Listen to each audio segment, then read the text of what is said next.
Because in the movies he sucks. Because they had Wolverine and they had Hugh Jackman, they basically made Cyclops He's suck. your stand-in cuck. Yeah, that's exactly what he is. Your stand-in cuck. And it sucks because Cyclops is such a great character. Right.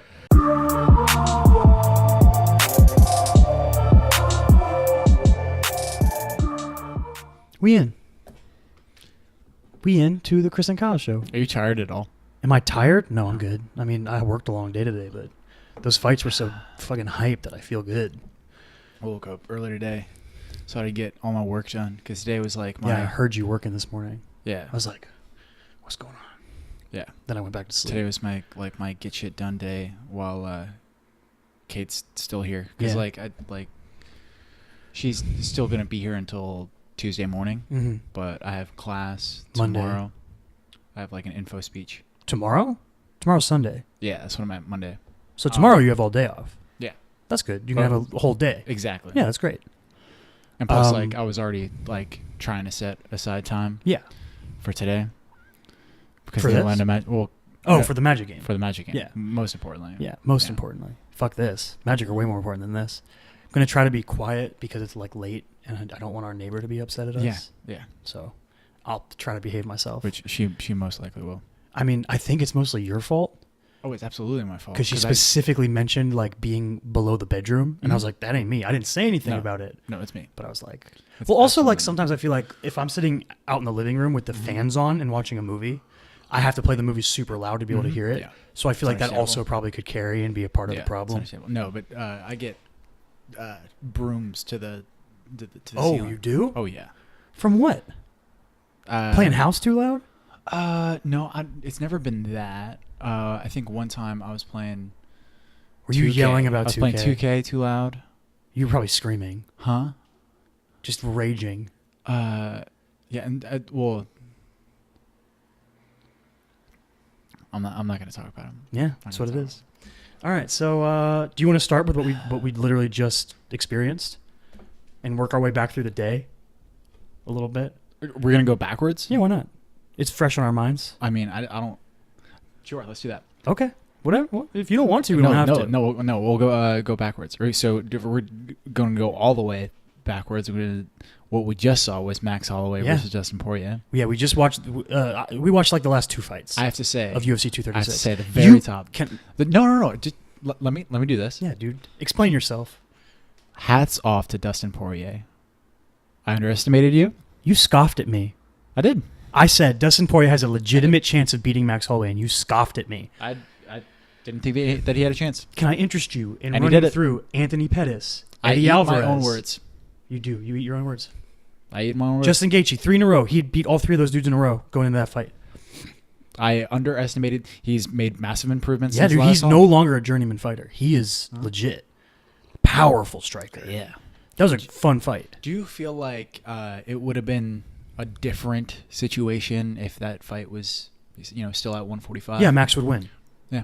I think Max would win at 145. I don't think that. I don't think Poirier can even get down there anymore, honestly. Right. He was talking about wanting to fight at 70. And if he did, he'd be depleted. Yeah, that power is not going to carry over. Max has a really hard cut to 45. And a lot of people have talked about maybe his future is at 55 because of that. Yeah. But I think that there's a huge power discrepancy when he moves up. There's a lot of dudes at lightweight that hit hard, and not as many at 45 that hit that hard. And maybe his that kind of style isn't gonna. Well, because he's in the pocket. Well, he's trading with you, and he's just going to try to drown you. Like Jose Aldo has a lot of power, but not as much as somebody like Dustin Poirier would have, or Conor McGregor would have, or even like Khabib when he's ground and pounding you, or like a Tony Ferguson maybe. Mm-hmm. Like all these dudes who are at 55, I think are just a little too big for Max, and I fucking love Max Holloway. Max might be my favorite fighter. I love that dude. Blessed era, baby. Yeah. But great dude. No, he's so dope. Just the way that his little interview at the end, he's great. When you see Max fight, does it remind you of anyone? No. Like the specific style doesn't remind you of anyone? Maybe like a Diaz brother. That's exactly who I think of. Yeah, punches and bunches. Yeah, punches just and bunches. Overwhelming volume. Have incredible cardio. Not exactly like the most athletic, physically built guys in the room, but just technique off the charts though. Yeah, just and really crisp cardio off the charts. Like really crisp boxing that just more focused on voluminous punches. Yeah, he was outmatched in terms of like athleticism tonight against Poirier, just the power that Dustin brought. And it was very clear, especially early in the fight. And I thought there was a moment there in the third round where I thought he turned it, and Dustin just did an amazing job of digging deep and staying in, especially and using his strength to put him up against the cage and sort of slow things down. Yeah. There was a part where I was like halfway through the fight where I was thinking about, or not even in the first round when Poirier was like going full Gray Maynard, Frankie Edgar on him.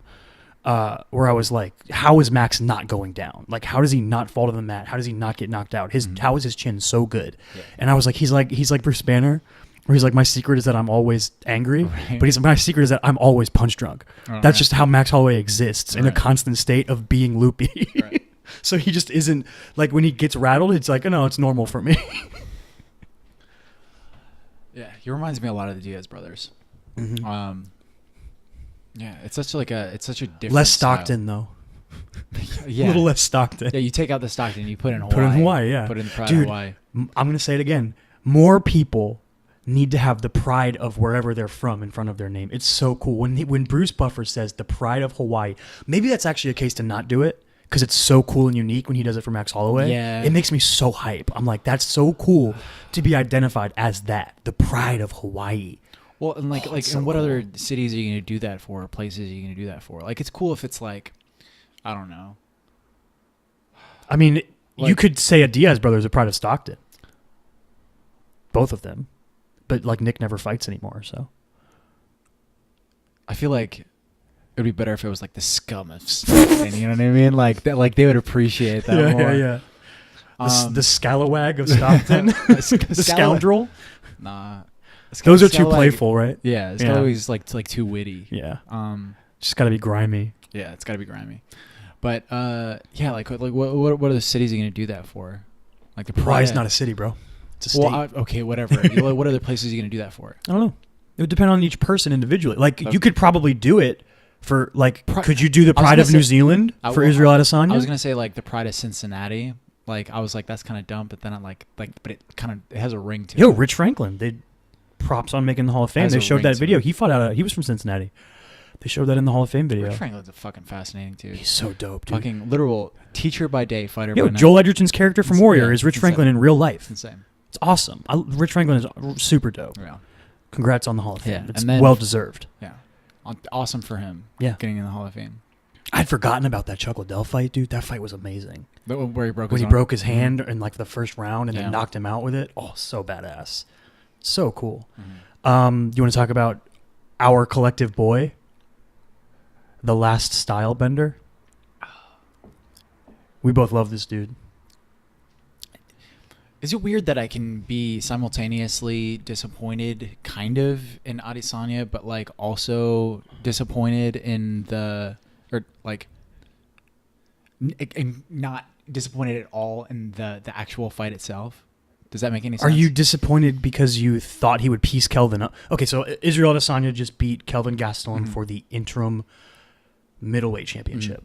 The winner, Israel Adesanya, will fight Bobby Knuckles, a.k.a. Robert Whittaker. Yeah. Dude, Bobby Knuckles is a better nickname than Reaper. Just use that. Yeah, definitely. It's so good. But yeah, he'll fight Robert Whittaker to unify the belt, hopefully in Australia. That would be so cool.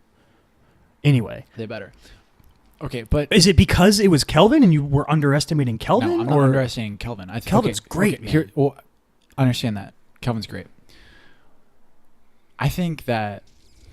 And maybe this is just because, like, of the age that we were at this point in time in the UFC and UFC history. Anderson Silva kind of spoiled us. Yeah. He was a complete freak. He was a complete freak. Like, even, Anderson Silva, like, in his prime today would still be fucking... Oh, yeah. He'd be not incredible. only hanging around, but annihilating He'd be annihilating people, yeah. Right. And, like, as he kind of stepped down and fucking Israel Adesanya kind of stepped in, he is someone who... He's being very compared similar to Anderson Silva. Being compared, and he idolizes. Idolizes. Literally just fought him. And he beat. Yeah. He beat old Anderson. But someone with very similar, like, magnitude of striking ability, right? Like the amount of techniques he can utilize at any moment, and the creativity, the length, the build of his body, the what? The length. The length. Thank you. The build. So like, I feel like he's a little bit, like he seems skinnier to me than Anderson ever did. Yeah. Yeah. I don't think he has the power that a lot Anderson. of people like. I don't think he has the power that Anderson ever had. No. Like a lot of people said that Anderson Silva was like sneaky strong. Like he Yeah. has like a wiry strength to him. Yep. That's why like he was able to control guys with Muay Thai so well. Yeah, that makes sense. But I don't know. Anyway, so like, how are you disappointed? That was like no. Here's the thing. Like disappointment is the wrong word. Yeah. Right. But I don't know how to articulate it. Right. Like because we have to say that was like a potential fight of the year. There are certain fighters that are like, this guy could be like special, and obviously he's special. He's the fucking. Well, it's like Francis Ngannou could be special. Yeah, right? But I think Israel Adesanya has already proven that he's better than. Oh yeah, for sure. He's technically vastly superior. But I'm not talking about like upside here. I'm not talking about like Mo Bamba has upside. I'm talking about like this guy could like he's already good. He's already great. You know what I mean? He's 17-0 now in MMA. 30 years old. Yeah, 30 years old. Champ. Like, he's a champ. He's an interim champ. Interim champ, right? Incredible fighter. Like you don't get to this level. He showed a lot of heart tonight. A lot of tenacity. Like I think that like tonight was kind of a when you look back on someone's career and you think of like what were the moments for them, I think tonight is like maybe his first moment. You know what I mean? Right. Where he really faced adversity and he fought through it. Because there's a version of Israel Adesanya that could have folded tonight. Right. And could have buckled under the pressure that Kelvin was putting on him. And instead, in that fifth round, he reversed that shit. And he put on a clinic in the fifth round. I'm not trying to take away anything that Israel did or what Kelvin did. I thought it was an incredible fight. One of the best fights I've seen in a very, very long time. But it's just like at the end of that fight, I was like confronted with this thought of like you think the same thing. Do you think he could have smoked Kelvin? Is that what it is? No, I don't think that he could have smoked. It's just like for some reason I expect that from him. You just have really high expectations. Yeah, like I expect it's like I go into the fight being like I could see the next Annihilator. I could see the next like he could end up becoming the next person who completely controls the sport. You know how like Conor came in. Like when Connor's different though. Connor's different in the way that he controlled the sport through like his presence more than anything else. True, but like I think John Jones is a better example of that. John ran through the entire division before he was 25 years old. I'm not talking about untouchability. Because Anderson Silva still wasn't untouchable. He was until the Chael Sonnen fight. But I think that everyone was kind of like, if you get him in there with a really good wrestler. They thought there was a weakness. Yes. Yeah, kind of like the same thing they say about Conor, how if you get him with a wrestler, yeah. Like, because like if we're talking about untouchability, like I think you bring in John Jones, you bring in GSP. Yeah. Right? But GSP was never like he was a winner. Yeah. Right? Like, but he was never the person that was like his talent is so unmatched that like it's the fucking Sistine Chapel. You know George St. Pierre? Yeah. Yeah. I love GSP. I just watched Winter Soldier the other night. That scene with him when he fights Casimiro is so good, dude. As the leaper. He's doing all his own stunts. He's doing flips and shit. He's so awesome. I love him. And you know he was so excited to do that too. You know he was on set like nerding out. So good. And they were like, yo, we don't know if this dude's a good actor. Have him speak French. Just hide it. Have him speak French. Yeah, that fight was amazing. Those two fights were so good. That was a really you didn't watch any of the rest of the card. I tuned in time for the fight before the Israel Kelvin fight where that's not the right name. Where Khalil Roundtree revealed his completely new fighting style and absolutely just kicked the shit out of Alabama alum Eric Anders in a fight where he was an underdog and ended up like dominating. Khalil Roundtree was an underdog, and he dominated this dude. Eric Anders He played for Alabama in college. Played middle linebacker. Won a championship. Didn't make it in the NFL. Went to the UFC. Right. He's good. He's powerful striker. But he just got outclassed. Apparently, Roundtree moved to Thailand and started training in traditional Muay Thai there, and he loves it, and he's just completely embraced it and completely changed his fighting style.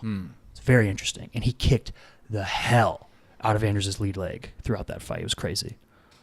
Yeah, dude. Like, I'm so in and out of the UFC game. Yeah, MMA in general. Like, I've been like, well, it's just like anything. Like, I go in and out of it. Like, you'll do deep dives where you'll literally go back and watch like every fight someone's ever had and stuff like that.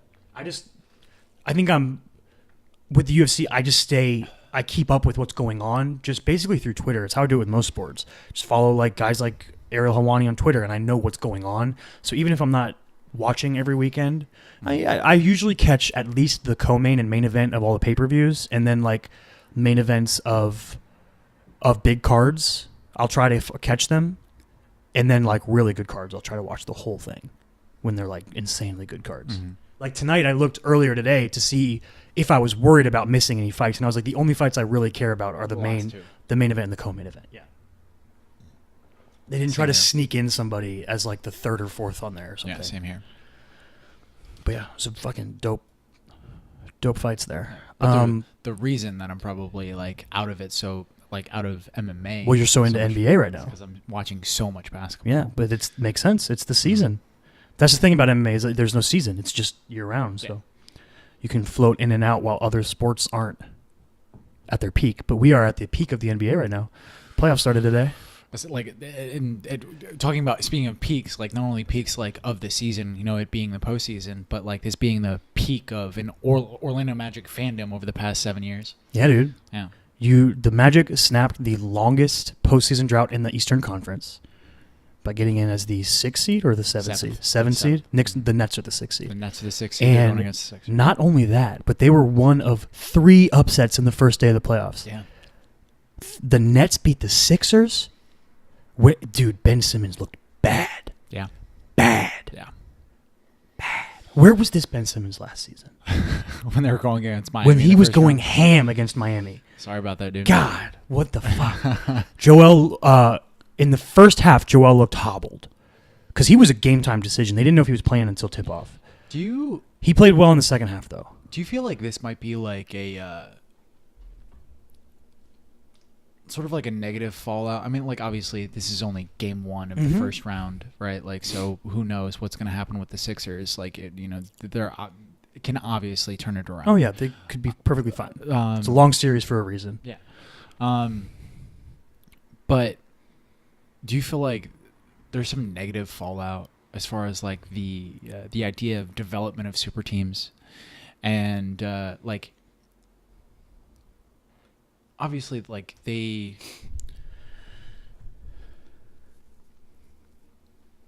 what happened with Philly this year? All the trades they made, adding superstars. The 2 big trades that they made with Jimmy Butler, the acquisition of Jimmy Butler, and the acquisition of Tobias Harris. Boban. And Boban. Superstar Boban. Jimmy was great today. Jimmy was great. Tobias wasn't there. Jimmy G buckets. JJ was... No, he wasn't on today. Nowhere to be found. I think he had 4 points. JJ can do that, though. JJ, next game, he'll drop 30. Like, it's just... Yeah. JJ's not a superstar. Do you feel like this could be like a negative fallout of like the kind of like, we need... You know that, like, that idea that Brett Brown said are you trying... The idea that Brett Brown said last year when he was like, we need another star on this team. We need another star. Do you feel like this is like... You got the beard and everything. That's a good impression. Mm-hmm. Yeah. Do you feel like this is a negative aspect of it? Like that? Well, I think part of it is you deplete team chemistry and you deplete team depth, right? There's a point in the game today where I was at work and I looked up and I saw Mike Scott and Jonathan Simmons on the court with... They went really small. They had Mike Scott and Jonathan Simmons from the bench, and they had Ben, Jimmy, and JJ in with them. Right. And I was like, this is a weird lineup. See, this is weird. And I don't buy the depth thing as much because I thought that they got deeper with the Tobias Harris trade. I think that Mike Scott's an incredible player. I think that Mike Scott is incredible. Dude, I think that he's a really good player. LeBron James is incredible. Huh? Okay. All right. Well, Excuse careful with me. your All right, adjectives, all sir. right, sorry. I think that he's an underrated player. Yeah. Okay. I'll give you that. Okay. I don't know enough about him to Incredible say whether shooter. that's true or not. I'll say that. I'll say incredible shooter. You gonna I challenge will that too? hop on B-ball ref and tell you if that's true or not. Okay. Right. I think that the appearance of their lack of bench, of their lack of depth, is like a branching off of that lack of team chemistry. Like, you know, like a lot of people talk shit about Kem Birch and shit like that, but he's like playing fucking. Yo, he's a Luke Walton All-Star. Well, he's playing completely solid minutes in the playoffs this season, in this season and in the first game of the playoffs. Yeah, there was a point because we had the sound on at work for that game, and there was a point there for like a 2-minute stretch where the announcers just kept talking about him because he just kept making like really, hustle, rebound, stuff like that. Just, really solid in your role plays. Well, he's someone that, like, if you don't know a lot about Kem Birch, like, so he was like a top 25 prospect coming out of high school. He was kind of similar to like a Trayvon Duval, someone who don't know who that do you know who that is? No. All right, so he coming out of high school was a top prospect, goes to college, doesn't do so well. And it doesn't like his abilities don't seem like they can translate to the NBA because of certain of specific things that a lot of people don't like about their game, right? For Trayvon Duval, it was his lack of shot. Like that's always going to kill. Was he a wing player or a guard? He's point guard. Yeah, you're screwed. It's a hard thing to overcome. Kem Birch, he doesn't have a jump shot, but he's a center. He's a center, right? That's fine, but he's also only 6'9". Yeah, he's that undersized big in the modern NBA. It's hard. But the thing that like sort of makes up for his lack of size, he can jump out the fucking gym. He's length, incredible verticality. He got length, very very long. Yeah. I've told you this before. Hustles. I've told you this before. But he reminds me of the way that Willie Reed played for the Heat in the season 2 years ago when they went on that 30-11 run. And he was just a high energy off the bench, rebounds, set screens, rolls to the basket, just does his job. Him and MCW are the heart of our bench. Like they come in and like provide. MCW put in some minutes today too. There was a stretch there where he hit a couple threes. He hit a huge corner three and then came down and got a scoop layup. And then he got hit in the face and freaked out. Dude, that was a horrible non-call. Yeah, he got his nose was bleeding and shit. It was bad on both sides. Like the entire Orlando Magic subreddit was freaking out over the terrible reffing, and it was. I think that fan bases are overreactive in that sense a lot of the times. That and it's the easiest thing in the world to blame the refs. Like I'm not gonna say that they were biased one way or the other. I do think that there was missed calls on both sides. But the MCW people are always gonna tell you, dude, it's the playoffs. They hold their whistles. They allow a more physical brand of basketball. But in the playoffs. it's not even just that. It's not even missing calls. It's like straight up incorrect calls. There was a out of bounds call. Like Evan Fournier touched the ball, and I'm pretty sure this was like recently after there's like a really bad blown call, like against the Magic. But Evan Fournier touched the ball and it like went right out, and it was like obvious as day. Like I was watching it live and I was like, yeah, that was obviously out on Fournier, and they called it for the Magic. So that it happens. Do you ever feel like NBA refs do that though? They do like makeup calls. That's what it felt like. Sometimes it seems like that might be a thing. That's what it felt like today. Yeah.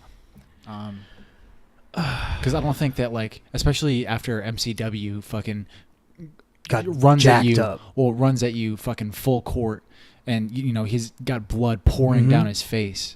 Yeah. Because he just got punched in the face by Kyle Lowry. Yeah. Which was not intentional. No, it wasn't intentional. He was just trying to fight through a screen and got him in the face. And got clipped. Yeah. Yeah.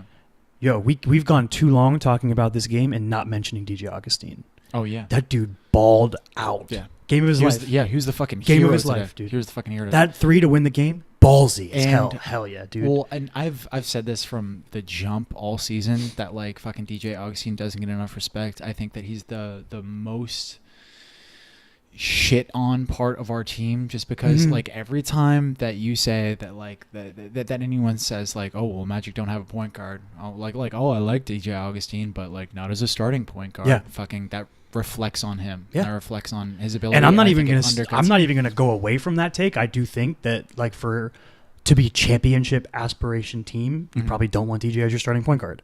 But today, he was amazing. And I think he'd be a great backup point guard. Like, he'd be a really high-level backup point guard to have on a team. Which maybe next year, if Markel's feeling good, you never know. Yeah. You never know. Yeah. What if Markel is just like, fine, it's just shooting, just fucking drilling it? You'll just cry? You'll just weep? I will absolutely cry. All right, I will good. absolutely cry. I'll record it. Yeah. Yep. It'll be great. You're tearing up just thinking about it. Especially if Markel comes back, right? Like, I don't even care. Like, if he has his shot, I'll absolutely cry. But like, he's just confident. But like, look at what MCW is doing, right? And he doesn't have a completely solid shot, right? He can hit them, right? Dude, that's what I keep saying. The Ben Simmons thing, right? Just take them. Just take them if they're there. Yeah. You don't have to take 12 or anything, but just take like 3 or 4. Mm-hmm. Like, if you can go 1 for 4, 1 for 5 a game, because you'll eventually hit some. Yeah. Just it'll happen. That and what with happened. Don't do what Joel Embiid did in the first half today, where you're settling for them and you go 0 for 5 in the first half from 3. Yeah, I think he was 4 of 12 in the first half or something like that. Didn't he shoot like ass from 3 today? Yeah, they were horrible from 3. Although I did see Jimmy hit from his spot. You know that right wing 3 that he hits. They let him get that off before the end of the first half at the buzzer. And I was like, he would like took the step back, and I was like, yeah, that's going in. Right. Easy Jimmy bucket. Can I tell you my, I don't want to call it a theory, and I don't want to say I'm calling it, but I just have a feeling that Jimmy Butler might end up on the Heat next year. It's a weird feeling. These rumors about Goran Dragic and Hassan Whiteside perhaps somehow opting out of their contracts next year because they have player options. There's the rumors that Goran doesn't want a bench role and will most likely go forward with Justice as the starting point guard. Because he's the dude now. Justice is like the guy. He's like Dwayne Wade's chosen successor. And there's also the idea that Goran probably wants to play with Luka and Kristaps in Dallas. Or I've seen people say go back to the Suns, but that seems weird to me. I don't know why he would want to do that. Other than the fact that he just feels like he could start there. Mm-hmm. And then Hassan is the same kind of deal. Like, he doesn't want to not be a starter. So he thinks if I opt out and go sign a lower 1-year deal somewhere and ball out for a year, you know, like if he goes to like, I don't know, like the Grizzlies or the some shitty team and just balls out and does his triple-double with blocks thing throughout the season, and he can get himself another contract before he gets too old. You know what I mean? I don't know why he would turn down $27 million for the next year. That seems kind of crazy. But if he feels like he can turn that into a long-term deal, it'd be risky. But but maybe he can guarantee himself like 18 mil over 4. Over 4, yeah, something like that, or 24 over 4 or something. Yeah. But he would have to go somewhere and play really well, and he would have to shuck the character questions. Which, yeah, I mean, I think he could do it. I think Hassan, when he's focused, is a really good player. Yeah. But but Bam's starting from now on. That's a guarantee. So if you guys get Jimmy Butler, your starting lineup is going to be Justice at 1. If it were up to me, I think it would be 2. Justice, J. Rich, Jimmy. In a perfect world, Bam and some athletic freak center, because Bam starts shooting, and because the plan is still eventually, I think, to move Bam to the 4 and have him be a stretch 4, and then pair him with some, you know, probably defensive-minded center, because that's what the Heat do. They get defensive players. Do you feel like Bam is too small to play 5? I don't think he's too small. But he can get picked on? Yeah. He could, like, dudes like Joel Embiid will fuck him. And Bam is strong, like, for his size. Bam will, like, bang in the post defensively, but he's a little small. I was thinking about this. He's 6'10". I was thinking about this today, actually, because there's a player on Florida State that we actually saw named Mfandu Kabengele. Good work. Who I was when we talked to my brother, he said that he was the best prospect out of anybody on FSU this year. He's actually Dikembe Mutombo's nephew. Yeah. Right. But 6'10" center, or he's listed as a power forward on FSU's site. But they have a guy that's like 7'4" or whatever. Yeah. So 6'10", to me he's power forward center, whatever. In the modern NBA, he'd be a center, is what you're saying. Yeah. Bless you. So 6'10", 7'1" wingspan, 250 pounds, right? Big dude. From all of my memory, I was like he reminds me a lot of Al Horford because he's been developing a lot better of a 3-point shot. I was like, so what you're saying is he's good at everything. Yeah, Al Horford. Al Horford's good at everything. Well, and Kevin Gelly has kind of some of that. And I feel like Bam has a lot of that too. Dude, where I think Bam can average 5 assists a game as a starter. Easy. Really good passer. Can handle it off the dribble. He can bring the ball up. Yeah, he can bring the ball up. He's athletic. He's freakishly athletic. Yeah. And that's what So I asked my brother, I was like, well, what do you think of this comp? I was like, Kevin Gelly is like a more athletic, less skilled Al Horford. And he was like, I actually like that. He's been more compared to Serge Ibaka online. Okay. Right. But I was like, I don't know. I was kind of thinking about that. And I was like, Al Horford is such a fucking menace. You know what I mean? What is the thing that is separating him? Why is he not as much of a liability against Joel Embiid? It's his technique defensively, I think. Right. He's so smart.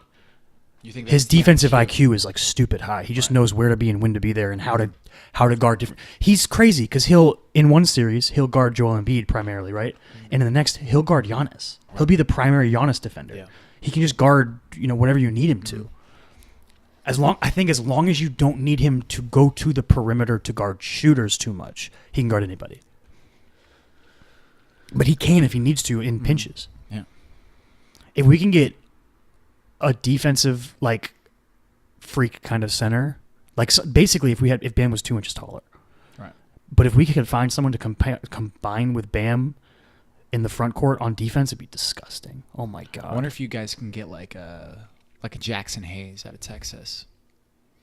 Is he anything like Jared Allen out of Texas? Does he have a fro? No, he doesn't. I don't think he has a fro. Disappointed. I don't want him. I think he's light skinned. Jared Allen's light skinned. But yeah, he has I don't think that Jackson Hayes can get a fro. Is what I'm saying. Damn. I don't know. I'm out. I'm not positive there. I have no idea. But really athletic kind of center. He might go before you guys get a chance to get him now. I think I saw some mock drafts that had us getting a guard from Indiana. Can't remember his name. Romeo Langford? Yeah. Yeah. Yep. I don't know anything about interesting. him. I think he's a shot creator. Be interesting. Yeah. I think the best version of the Heat next year has a way to move Dion Waiters to the bench, and he's cool with it. Are you sad that you won't be able to get Trey Jones? I'm not sad. More than wanting to get Trey Jones, it was just the most Heat thing ever to get Heat. You know what I mean? To go get the defensive-minded center who's even though I'm not a Heat fan, fucking... it just makes sense. Well, I would have really liked to see Trey Jones. Yeah, it just makes sense for Trey Jones to be on the really Heat. Cool. I mean, there's still the year after. I don't think he's ever going to be a top 15 pick. You know what I mean?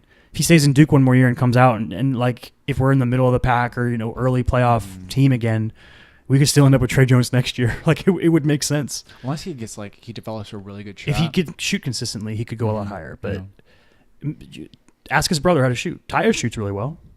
Right. But Tyus isn't as big or as good a defender as Trey. Mm-hmm. But no, the reason I've been thinking about the Jimmy Butler thing is because of the way. So he was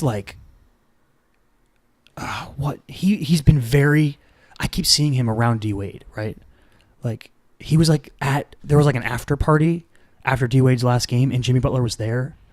And before the game today, was he partying with the Banana Boat crew? The real Banana Boat crew? The real Banana Or as crew. Justice said, the mini Banana Boat crew. What is the mini Banana He Boat? said me, Josh Richardson, Bam, and Derek Jones Jr. are like a mini Banana Boat, and I got so hype. I got so excited. No, but you know what he was wearing today warming up for the playoff game? What? A black shirt that said Legacy with a 3 as the E. He's just wearing D Wade gear before his playoff game. I was like, dude, what is it? What's his deal right now? I know him and D Wade are close because of they played together in Chicago for a season, and D Wade is just like that with players. He's just very ambassadorial and mentory. Right. So I know he just really likes D Wade, but just there's like an inkling of, because it was a thing earlier in the season too that we wanted him. But could you imagine if Pat Riley pulled that off, didn't trade Josh Richardson to get him, and then got him next season? Mm-hmm. That'd be a good move. Yeah. And I also feel like the Heat are one of the teams. I don't think there's a lot of teams where Jimmy's like mentality is going to be like celebrated. You know what I mean? He grates on so many people, but I think on the Heat, like they would be like, this is awesome.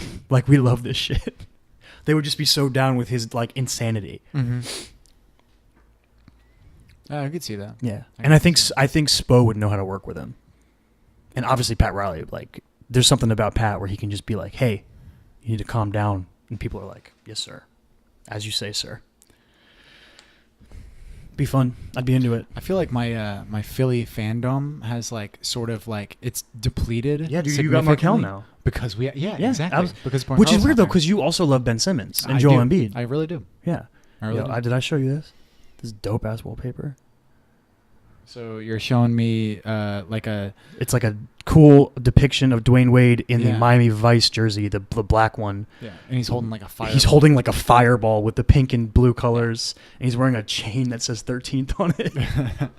It's pretty dope. Mm-hmm. It's pretty sick. We're talking too much about the Heat, but it's irrelevant. Okay. The other games I want to today. go back. Hold on. I want to go back to the Magic game real quick. Yeah. Because I want to talk about Kawhi.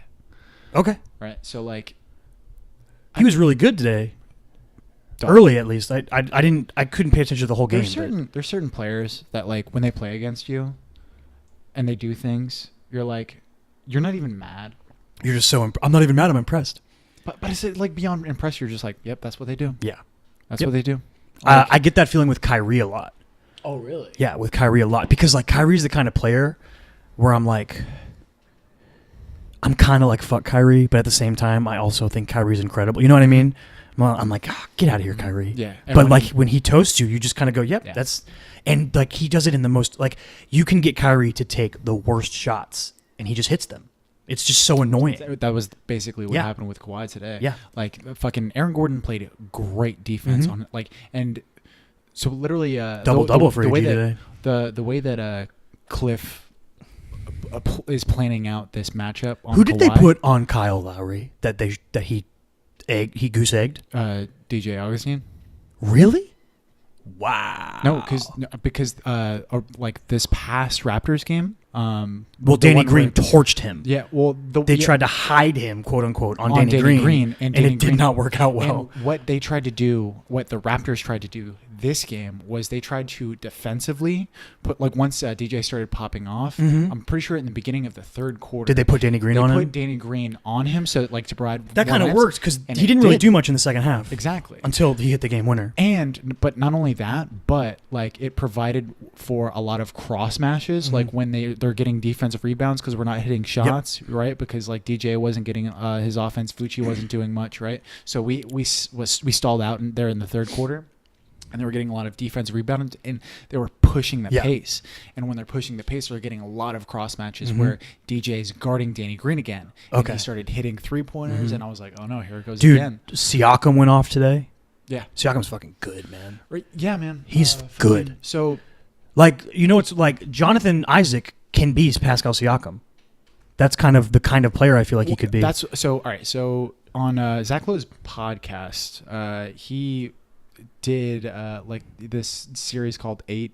Yeah, 8x8. He does it every year. 8x8, yeah, 8x8 every year. He does it with the Coach Thorpe. But his listen to the whole thing. Yeah, his most interesting Eastern Conference matchup was the Magic versus the Raptors, and that was one of the things that he brought up was the Jonathan Isaac versus Pascal Siakam matchup. Which Pascal won today, but the Magic won the game.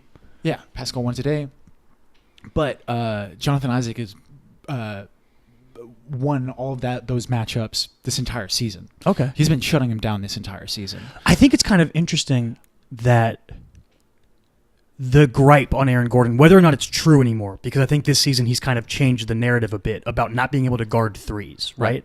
He doesn't have, for whatever reason, he doesn't do well guarding threes. He does well guarding fours. Because he should be able to guard both. He's an athletic freak with size. But when you play the Raptors, he guards Kawhi and Jonathan Isaac guards Pascal, which is interesting because if you would think that you'd really want to bother Kawhi the most with that length. Maybe. But, I mean, whatever you did worked. But like, I don't think that the problem is length. I think that the problem is strength. Okay, Not yeah. length, but strength. Okay. And Because Isaac can get bullied in the post. exactly. Like Kawhi can even do that with Aaron Gordon, which is fucking crazy. One of the most hype moments for the Heat this season was in a Raptors game for me when Kawhi tried to post up Justice Winslow and Justice just like iron rocked him and just wouldn't budge and like talked shit to him. And I was like, I'm so proud of my boy. That's nice. But yeah, so I think that's the better matchup for us as far as like. Well, I told you going in, I was like, you should try. Like, if the Magic have any control over who they play, I think they would rather play the Raptors over the Sixers, because I think if you play the Sixers, Joel Embiid is going to feast all day. Like, as great as Vucci's been this season, just one-on-one, Joel's going to kill him, and Ben Simmons is going to kill DJ Augustin. You can't put DJ Augustin on Ben Simmons. You can't. You have to move things. You'd probably end up putting DJ on JJ, and then he's going to have to chase JJ everywhere, right? I just think you match up better against the Raptors. No, I wanted to bring up Kawhi's game today and like fucking like how impressed I was, because like he's amazing, dude. He's amazing. So like, as good as Aaron Gordon was playing on him today, right? Like, still got 25 points and was crazy efficient. I think he shot 3 for 4 from 3, and like one of those was like contested over Jonathan Isaac. Was his only miss that last one that he airballed? Yeah, I think so. That was a bad shot. He was completely off balance, but like he could have dribbled once, but it still would have been contested. It's just you guys played. You defended the inbound play really well. Yeah. The narrative of this to me is Kyle Lowry. They make all the changes, right? They fire the coach. They trade DeMar. They do all these things. They bring in Kawhi. They bring in Marc Gasol. They move Serge Ibaka to the bench. All these things. Danny Green comes. Danny Green is like a sleeper, huge pickup for them. He's so good. Like, the fact that he was thrown in with that Spurs trade is crazy. But if he just keeps the playoffs again, any goose eggs, they're going to move on from him if that happens. I firmly think that if they go out early, like if they go out, obviously against you guys, if they go out second round, I think they would play the Sixers, right? If things work out in terms of seeding, if all the high seeds win, I think they would play the Sixers, and the Celtics would play the Bucks in the second round. If they go out to the Sixers, I think they trade Kyle Lowry like immediately. They just, you think so? Yeah. If they did it to DeMar, they're going to do it to him too. Yeah. If he can't bring it in the playoffs. And then, like, I think if they went out in the second round, Kawhi would also leave, so they'd be like double screwed. Yeah. That'd be crazy. Maybe they wouldn't trade Kyle then. I don't know. It'd be really wholesome though, like if Kyle Lowry ended up on the Spurs. That would be it'd be so wholesome. Okay. And then like Pop was like, I know how to coach these guys. Right. I know how to motivate them. I know how to make them be consistent and get them over their humps, and then they win a title. Could you imagine if DeMar and Kyle Lowry won a title for the Spurs? That would be nuts. It'd be so wholesome. San Antonio would be so It'd be happy. so sweet. Oh my God. Yo, he's thick. Well, he could go to San Antonio. They get to the Western Conference Finals against LeBron and Kawhi. And then Kawhi won't go to the Lakers. He'll be on Clippers. You act like you know that. It's my projection. Are you friends with Kawhi? No one in the world is friends with Kawhi. He's a robot. Robots don't have friends. Is Kawhi your nephew? I'm friends with Uncle Dennis. Yeah? Yeah. It's my boy, Uncle Dennis. You cut your hair? Yep. No, they've made it pretty commonly known that he doesn't want to play with LeBron, but he wants to go to LA, so there's one option. When did he say that? Uncle Dennis said it last year. If it's a fucking uncle saying it, I just don't. Uncle Dennis is the one who got him out of San Antonio. Okay, like I don't buy it until it happens. I don't buy it until it happens. I think if they make it to the conference finals, there's a chance he stays. If they go out earlier than that, I think he's gone. And I'm saying a chance. If I were to predict where Kawhi plays next year, I would guess the Clippers. I would guess. I'm not saying I'm right, but it'd be my guess. So hypothetical, right? Like if Kawhi fucking pulls off a miracle, right, and beats the Magic, and then okay. And then obviously if they do that, then they obviously win the championship because that's their biggest competition. Exactly, right? They go the Markel blessed. It's all downhill. It's all downhill from there. Beat the Warriors in 4. And Kawhi leaves. You're saying if they win a title and he leaves? Hypothetical. Okay. If the Raptors win a title with Kawhi and Kawhi leaves, is it still worth it? Yeah, you got a title. Yeah, you got a title. That trade's still worth Absolutely. it? Yeah, absolutely. You got a title. Yeah. For sure. Yeah. I think that if you could tell any NBA franchise that you could make a trade for one player and win a title this year, they would all do it. Yeah. Yeah, absolutely. I would still say it's worth it. Also, because they already have their future Mm-hmm. and Pascal. Pascal. Yeah. That's good. What's his ceiling, man? Like, is Pascal what he is now, like what he's going to be for the rest of his career? Like an elite role player, kind of? Like a third option kind of guy? Mm. Or is he going to keep getting better? Right. Because he has off the dribble stuff. He's a solid 3-point shooter on catch and shoots. I don't know how good of a pull-up jump shooter he is, but He had some good mid-rangers today. yeah, man, he's really fucking good. I didn't believe the Pascal hype until like 3/4 of the way through the season, and then I was like, this dude is legit. He's really good. I I heard apparently there's a post in the Magic subreddit of a Raptors podcast and how like they were like laughing us off and like joking about how like we're a garbage Oh, I thought you guys team. were gonna Like, get swept. Oh, they start Kem Birch, ha ha ha, whatever, or they have Kem Birch coming off the bench. Why ha, are people like, hating on Kem Birch so much, man? like Michael Carter Williams, ha ha. I mean, I get that one. It makes sense. Like you laughing off Michael Carter Williams, dude. He's I playing can great. understand why people would laugh him off. He wasn't even in the league until like a month ago. Yeah, he's playing great. Yeah. Anyways, That Steve Clifford apparently connection. in that podcast, they also said that the Isaac Siakam thing was like a fluke. Okay. That like the fact that Isaac's been able to shut down Siakam. Uh-huh. I'm like, I still don't like think that that's No, true. Jonathan Isaac's a really good defender. That's like his calling card. Well, I think that they're both incredible players, and I think that like fucking any game. Yeah, It's it's gonna be basketball, like that. dude. Every game's different. Exactly. It's just that's one of the great things about the sport. Yeah, dude. I don't think you can count on Kyle Lowry scoring 0 points ever again. Yeah. And I also don't think that you can count on fucking Vucci. Yeah. Well, I was gonna say about Vucci, like, not only props to DJ Augustine for having a great game and then coming up clutch in the end of the game, but Vucci didn't have a great game, but he hit a huge shot in the last minute. He hit that 3. Mm-hmm. It's a huge shot. And a couple of really good assists too. Mm-hmm. Yeah. The other games that we haven't even mentioned yet, Warriors beat the Clippers as expected. Steph dropped like 38 points. He became the all-time 3-point leader in the playoffs. KD got tossed. Patrick Beverly memed out the whole game trying to guard him, which is awesome. Keep doing that. That game's kind of, the Clippers can fight as hard as they can, and it's just not going to be enough. You know what I mean? But I respect it. Shea had like 15, but apparently he was like pretty shook in the first half. I saw somebody say. Yeah. Like he was scoring a bit, but he was like turning the ball over, like some unforced turnover. He's a fucking rookie. Yeah, exactly. They were like, he looks nervous. Yeah. But like he's already done Dude, well this season. They start like, 2 rookie guards and fucking Zubats. It's crazy. Mm-hmm. Lou Will and Montrez had 25 and 26 off the bench tonight. I saw somebody tweet, "Can there be 2 sixth men of the year?" It's kind of true. It's kind of true. The other one was a third upset. 3 upsets on day 1 of the playoffs. The Spurs just beat the Nuggets, and we were watching the fight, so we didn't really get the gist of that game. But I can pull up the box score at least right now and see what we can learn from it. I'm gonna guess that they tried to neutralize Jokic. Yeah, I heard a term on the Jokic Zach had Lowe a triple podcast double. that- 10, 14, and 14. I heard a term on the Zach Lowe podcast that was describing the Nuggets.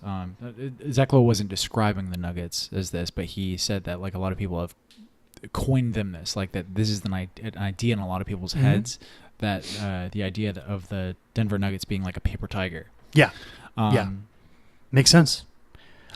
It's in my head. I lean into it. So going into the playoffs, I was like, there's a chance the Spurs beat them, but I don't think the Spurs will. But I definitely think they're going to get bounced in round 2. The I Nuggets. I think the Nuggets will get bounced by round So 2. who wins out of this series? Who will? Who after? They're the 2 seed, so they would play the 3 seed if the 3 seed wins, which is the Rockets. No, Rockets. It's the Blazers. But I don't know if the Blazers are going to get past the Thunder. My personal pick for that series is the Thunder, and it's partially because I think the Thunder are better, but I think that the injuries are just too much for the Blazers. I think not having Nurkic is going to kill them, and I think if CJ can get back in rhythm. He's back from injury, but he was out for a long time, and it's going to be, he's going to be hounded by that defense. T. Ferg will probably be on him, I would guess. Gary Harris had 20. Sorry, Gary Harris had 20. Yeah, correct. Jokic had 10, 14, and 14. Jamal Murray had 17. He didn't shoot well, though. 8 of 24, 0 of 6 from 3. Hey, Jamal. Hey, Blue Arrow, where you at? Oh, yeah, it looks like they just didn't shoot well from 3 at all. 21% as a team. So, yeah, the Spurs 47% from 3. The Spurs shot 47%. A solid 7 of 15. Yeah. That's how the Spurs play. They don't take a lot of threes, but they take good threes. Very balanced from them. No one had more than 20. 18 out of DeMar. 16 out of Derek White. Spurs are a really well coached team. I could see both of those series being upset. Yeah, for sure. I don't know if I know what you mean, numerically upset. I don't know if the Blazers are actually favored over the Thunder. I think the Thunder might be favored. Really? I think so. I wouldn't be surprised if they were. Do you know the game, the record differential between I don't know. No.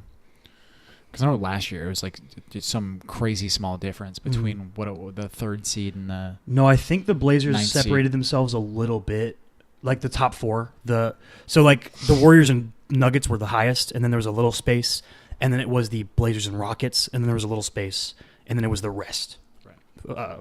5 through 8. My throat is scratchy. Thunder are, I don't know how odds work. -3 means you're the underdog, right? -3? Yeah. Yes. So the Blazers are -3, so they're the underdog. Yeah.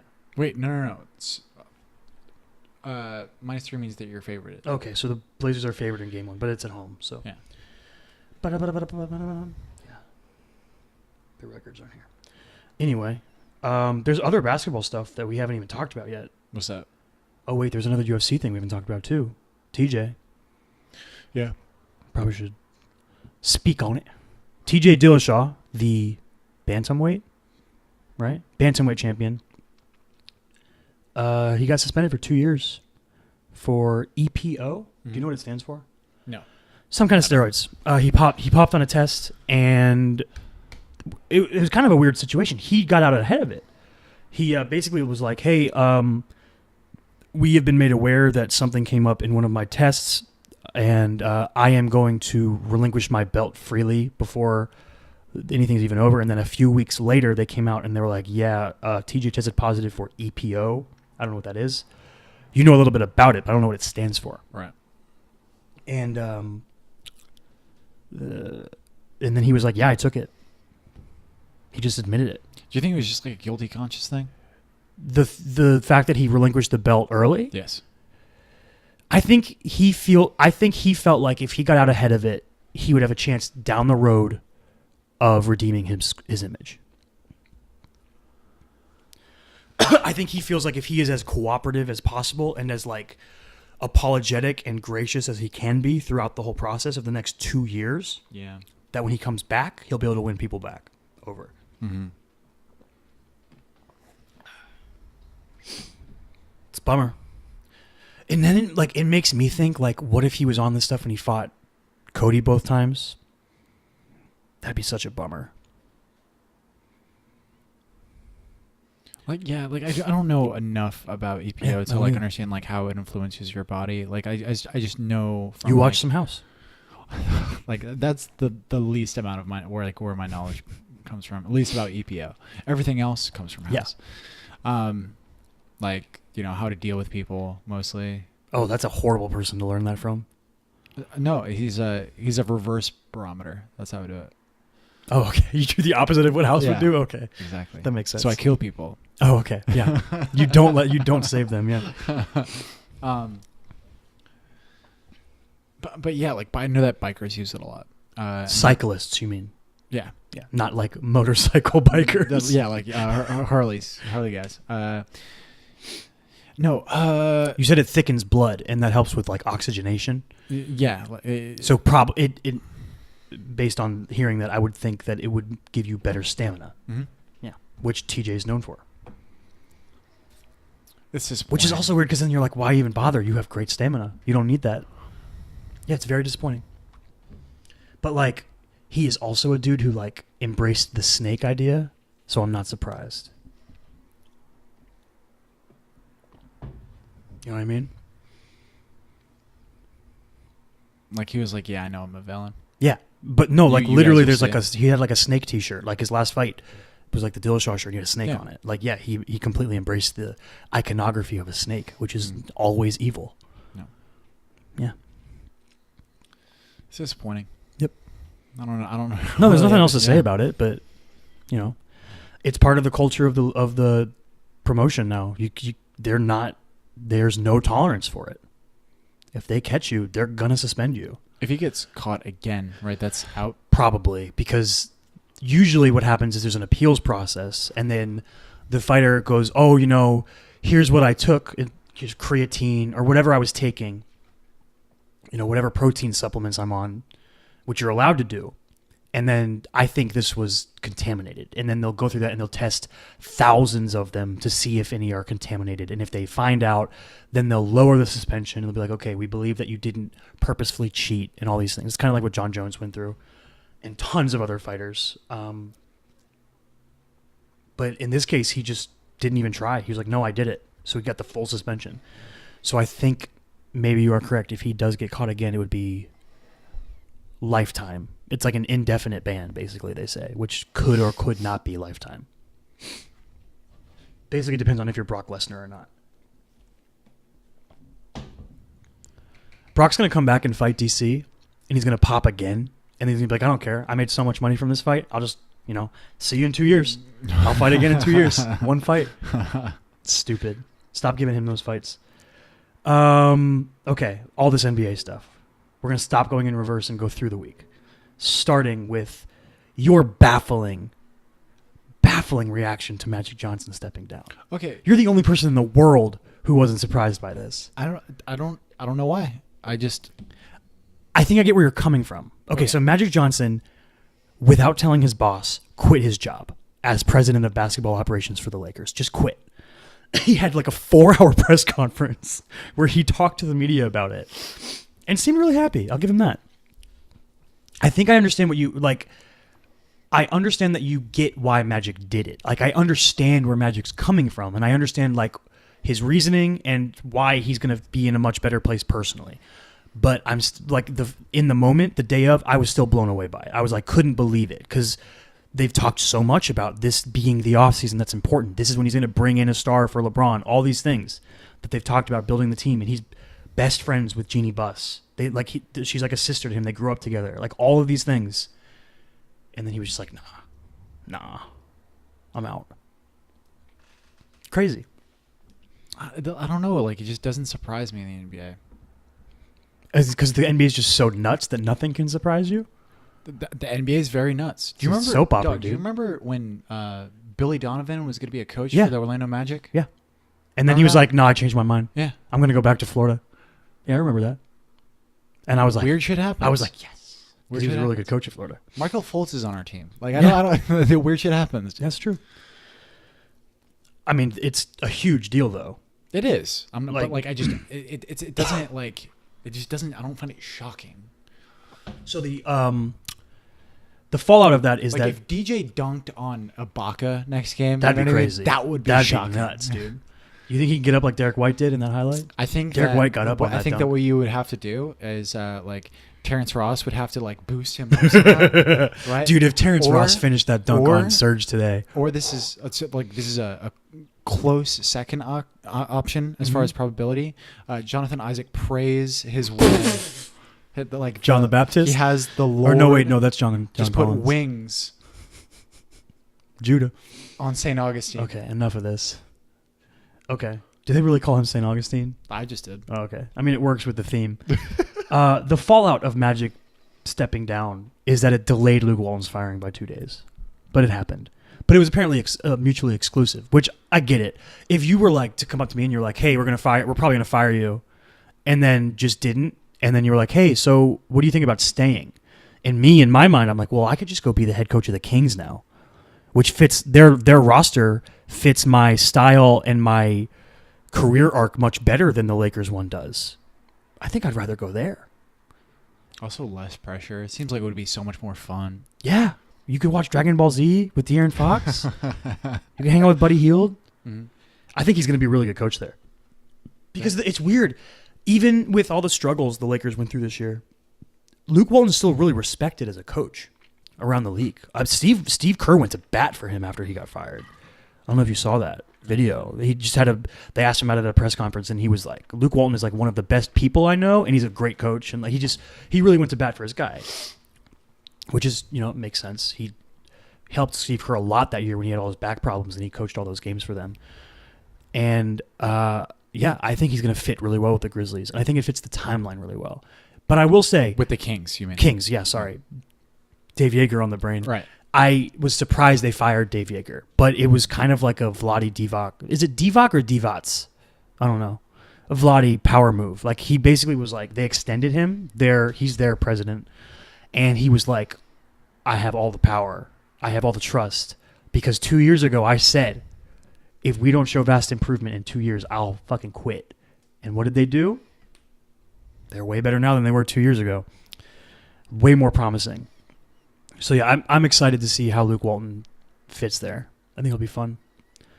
Where do you think Dave Yeager's going to get a job? It's so weird what keeps happening. Okay. Apparently he really grades against front offices. That's why they got rid of him in Memphis and now from the Kings. That's apparently the thing with him. He he's known for like not wanting to play young guys, like wanting to make the young guys earn it or whatever. Which obviously a team like the Kings is like, stop that, get Zach Randolph off the court. Yeah. But he's got to land a job, right? Where? I don't know. Well, not all the firings have happened. I would presume that are going to happen. The other one that we got was the Grizzlies job, which would be hysterical. I doubt that. If he goes back to the Memphis? Yeah, well, Memphis did like a huge shakeup. They also moved their GM to like a scouting role. They're like, hey, you know all that power you have? Way down here now. They roasted that dude. Chris Wallace, I think his name was. And Grizzlies fans hate him. They think he's a horrible GM. So I doubt he would go back to Memphis because of past front office, disagreements or whatever. But the Pelicans' job is safe. Alvin Gentry, they said, is safe because they brought in David Griffin to be the president. Mm-hmm. I don't know who else is... what other jobs are going to open up? I don't know. Like, does Brett Brown get fired if the Sixers go out early? Maybe. What if the Raptors? So sad, what if the Raptors go out early? Like does Nick Nurse not keep the job? If Nick Nurse just does exactly what Dwayne Casey was able to do without LeBron in the conference, do they fire him too? I don't know. Yeah. But, I mean, I don't know. You got to give Nick Nurse some slack though, because he's playing the Magic. He ran into a fucking freight train. Yep. Yep. Yeah. I wish I knew more about like coaching pipelines to know like who would be good fits. You know what I mean? What do you mean? Like I wish I knew more about assistant coaches throughout the NBA. Yeah, I didn't know that for a while that Steve Clifford was like under the Stan Van Gundy. He coached under Stan Van Gundy in Orlando. Yeah. Like I know that a lot of people in Miami think that Juwan Howard will eventually get a shot at a head coaching job. And in my mind, I believe that when that happens, that's when Udonis Haslem will finally retire, because then he'll just take Juwan Howard's job as assistant coach / big man coach. But yeah, so like I don't know who the Grizzlies are going to bring in. I remember thinking last year that it was dumb that they just kept their interim coach without finding a different one. That was weird. They basically just crapped the year away. They were like, yeah, we don't care.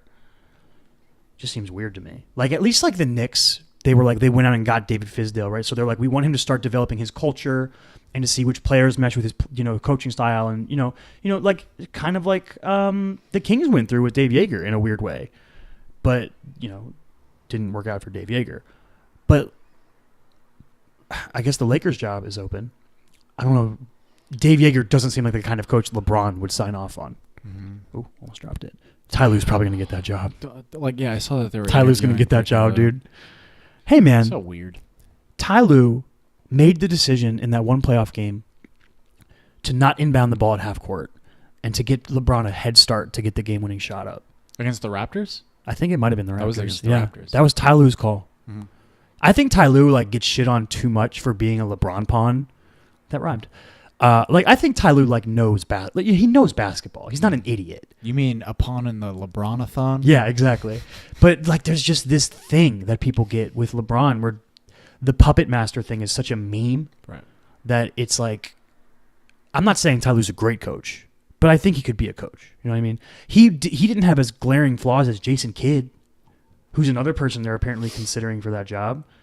Look at the difference between when he had the Bucks and 1 year later with Coach Bud, with Budenholzer with the Bucks. Do you feel like it could, like the flaws of Jason Kidd could be potentially exacerbated by how good of a coach Budenholzer is? Maybe, but the flaws of Jason Kidd were mostly scheme. He just had schemes that weren't working and wasn't changing them.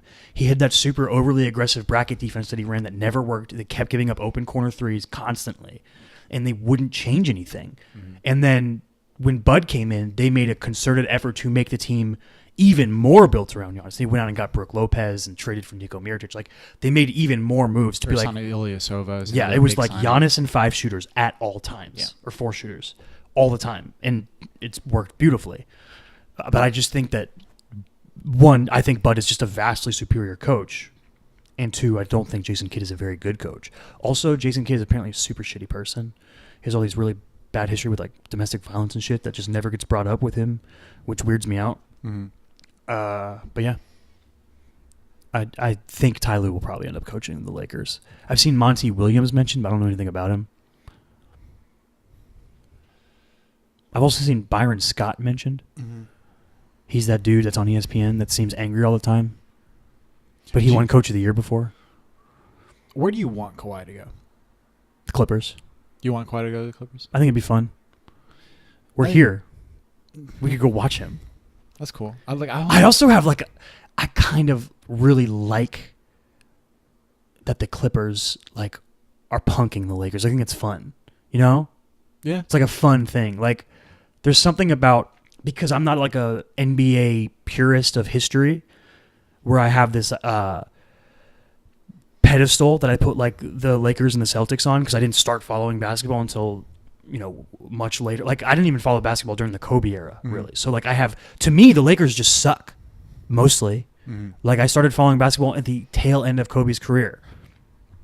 So to me, the Lakers are just a bad team, and the Clippers are a good team in my brain, because they went through the Blake Griffin era, and they were an up-and-coming team that just could never get over the hump. But it's just fun to me, like, that elitism that the Lakers and Celtics specifically have. I like when that gets pushed against. I think it's fun. In any sport. Same thing with the Cowboys. Like, when the Cowboys suck, I think it's funny. I don't think it's funny that the Lakers suck just because I like LeBron. No, I love LeBron, yeah, and I want LeBron to succeed. But I also think that if he were to succeed with Kawhi in the same city, it'd be even more impressive. You know what I mean? Plus, I just feel like the Clippers would be really fun with Kawhi. The young squad, adding Kawhi into that, and maybe one other player. You never know. I do think someone's going to come to the Lakers, though. I don't know who. I think that I have a sneaking suspicion Kyrie might, which would be nuts. Jimmy Butler, maybe. I don't know. Somebody will come. Maybe they finally make the trade for AD. You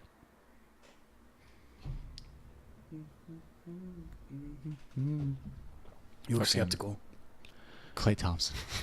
Dude, that's it's funny, but it's legitimately possible.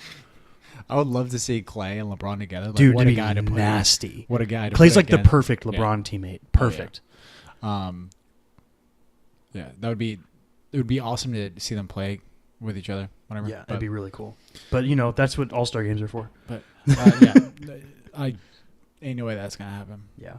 No, Clay's gonna. If anything, I sign think that like a 5-year, dude. I heard $8 million deal. I heard Jalen Rose say this today, and I was like, okay, I'm with you, Jalen. I'm with you, Jalen. I was like, wait, what, Jalen? He was like, I think that at the end of this season, no matter what happens with the Warriors, Boogie's going to go into free agency, and KD's going to leave in free agency. And I was like, yeah, I agree with both of those things. Mm-hmm. I think that'll happen. And then he was like, and then I think the Warriors will trade Draymond Green. And I was like, say what? Huh? In my mind, I think they're just going to revert back to 4 years ago Warriors when they were Steph, Clay, and Draymond, and then whoever they fill out around them. But, yeah, I thought that was kind of crazy. If they were to trade Draymond. I don't even know what Draymond's trade value is. He's a weird player to pinpoint. Is the situation what makes him so elite? You know what I mean? Being surrounded by so much, like, generational offensive talent. Right. Does that make his very specific skill set even more important? I don't know. Because in the NBA, you're not going to pay like a huge contract to someone just for being a defensive specialist, which is basically what he is. He's a great passer, but he can't shoot. He's interesting, and he brings a lot of like baggage too. He brings a lot of he's like the kind of, if you're a Warriors fan, you love him. If you're another fan, you hate him, kind of thing. You know what I mean? He brings that. He's like overly competitive to a point where he's talks too much shit to the refs. He gets all these tees. He gets kicked out of games. He's just, you know what I mean? I like Draymond. I think Draymond's fun, but he can go over the top. Fucking put him in Philly. Honestly, he'd mesh well with like the vibe of Philly fans. They were booing Ben Simmons today, dude. Yeah. And then he was like, if you want to be a Sixers fan and boo, then go be a Nets fan. That's basically what he said. He was basically like, fuck off. Mm-hmm. And I was like, yo, Ben, I respect that, but you're in like the one city where you can't do it. Philly fans are nuts. They're crazy. They throw stuff at Santa. Mm-hmm. They're mean. That's why, like, okay, so they boo people on opening day in baseball. In my like experience of like watching Markelle Fultz, mm-hmm. like a lot of people in like the Orlando Magic subreddit are like, oh, like Philly fans didn't treat Markelle like the right way, and like I didn't see that. I think there's a fine distinction mm-hmm. to me between traditional Philadelphia sports fans and processors. Those are different fan bases. Mm-hmm. Those are different people. There's a dude at work today wearing a shirt that just had Sam Hinkie all over it with like the bar over his eyes. It looked kind of like Supreme, but it just said process. I was like, dude, that's a dope shirt. It's ridiculous. But do you think that like a majority of like Philadelphia 76er fans, even like at the tail end of last year, were still processors? Like I think last year was like the peak of processors coming out. You know, like I'm a processor. I think last year was like the peak bandwagon time of the Sixers because they overperformed last year. Mm-hmm. They were better than people expected. This year there were expectations. I kind of missed that team. They were fun. I saw Dario Saric. I saw freaking Marco do some crazy shit in the Spurs game in the first quarter, and I was like, man, I'm glad I don't have to watch that. Dude, I get like flashback nightmares to his series against the Heat in the playoffs last year. He hits the stupidest shots. Get that dude out of here. Dude drives me nuts. Marco Bellinelli. He starfishes like crazy. Yeah, every time he shoots. He jumps. He leaps parallel to the ground and hits threes. Fucking snow angels. He's nuts. We talked a lot about basketball, but I think there's one more thing. What's up? We should say goodbye to Dirk and D Wade. Yeah. Trails. They had really great exits, I think. Like their last home games and then their final games were just really, I think, really well done by. Both kind of like very to their characters. like D Wade left like a celebrity and Dirk left like a grandpa. Dirk had a bunch of people there for him, dude. He had a lot of like Charles Barkley was there, and but was it a season long? With no. Well, because he kept it a secret. Basically, he basically was coy about it the whole time. Like Dwayne Wade's like One Last Dance. Well, the one last dance thing, like it was almost like it was like dreamed up by a marketing company. Yeah, but you know, other players have tried to do this before. I remember vividly in baseball. I think it was A-Rod did it, where he basically was like, "This is my last season," and it was cheesy and like it seemed really masturbatory. It never seemed like that with D Wade. It was like he made it very much about his connection to his teammates and his connection as a mentor to a lot of players around the league. Yeah. With the jersey swaps and a lot of charitable things that he does, like all those kinds of things. D-Wade's just such a dope dude. And then like the fact that he fell when he tried to jump on the scorer's table was so funny. He was like, "This is tragic." Yeah, well, it was great. But it was like, dude, I was at work on the last home game, and I told my man, I was like, "You got to turn the sound on for me because I got to hear like the video they made where they like broke his career into 3 acts and they had different teammates from his career and different coaches like narrate different parts, and it was just like, oh, so good. And then like they had Zaire come out and announce him. It was just so cool, so well done. And then Brooklyn was awesome for his last game, and the banana boat showed up to watch his last game, and it was just awesome. And Dirk got a similar thing. He had a bunch of like older players that he idolized growing up that came out for his last home game, and then he like cried before his last game on the mic and stuff. I really like the video that the entire league did for Dirk. Like just everybody, like, dude, the Budweiser commercial they made for D-Wade made me cry. Yeah. Oh my God. Talking to his mom and stuff. Well, it was his mom and like the sister of the kid that died in the school shooting that he wrote the name on his shoe, and some dude who he was like, "You inspired me to get a job." That I don't know what that one was. And then someone else. There was like just really inspirational stories, and they, instead of trading jerseys, they traded other things. Yeah, it's very cool. Very cool. Good send-offs. Good work, NBA. Good work, marketing departments of the Heat and the Mavericks. But like you can get what I'm saying there, though, right? Like that the idea of like I do believe that there's a lot of genuineness to it, right? But like that, I felt like that video itself was like very exemplary of the kind of thing that the difference between Dirk and Dwayne. Dwayne Wade's a celebrity. Well, But like literally, it was a Budweiser commercial. Yeah, like, you see all that was so weird at the end when it's like pops up. You're like, wait, what? Yeah, it's just Budweiser, and it's like, wait, like I'm kind of being sold something here. Kind of, but not really. You know, it's real. You're being sold something genuine, so it's like, okay, I'm cool with it. Yeah, like I was like, Budweiser, get out of here. And that's kind of what I thought. Yeah, I'm also biased because I love Dwayne Wade is my dad. Perfect demographic to be sold that thing. Dwayne Wade is my dad. Yeah, I mean, I'm never gonna buy Budweiser. Screw you. I don't listen to Peyton Manning after the Super Bowl. No, but Miami Heat Dome is your Budweiser. Yeah. Like, you're an alcoholic for the Miami Heat. Yeah, exactly.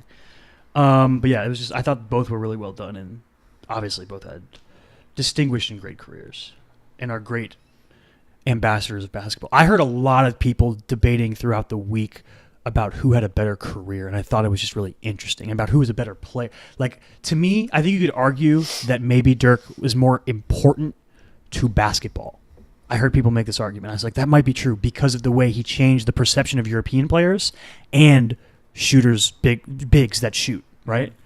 You could argue Dirk was a super techniques. Yeah, a super integral figure to changing the way basketball is played, but that Dwayne Wade was a better player. You know what I mean? Uh-huh. And I would agree with that.